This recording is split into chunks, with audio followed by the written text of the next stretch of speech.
Welcome to our MergeOS quick how-to series. Today we're going to show you how to format bullet points in columns. This should take less than 2 minutes. So this is what we're after. We've got a bulleted list across 3 columns.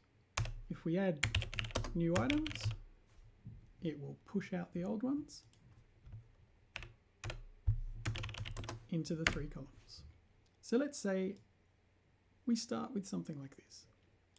So here we've got our normal list of bulleted items, and we've created that using the standard Microsoft Word bullets. Now to turn these into 3 columns, we just select them, go to Layout, Breaks, Continuous, and we've made a continuous section around these bullets.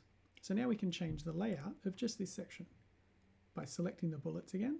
Go to Columns, choose 3. Now we've got 3 columns with our bulleted list. And because we surrounded it with section breaks, if we go after the last section break and type some text, that text won't be in 3 columns.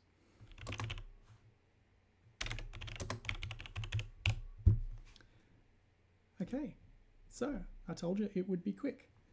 Thanks for watching, and yeah, I hope you look at another one of our video tutorials in the future.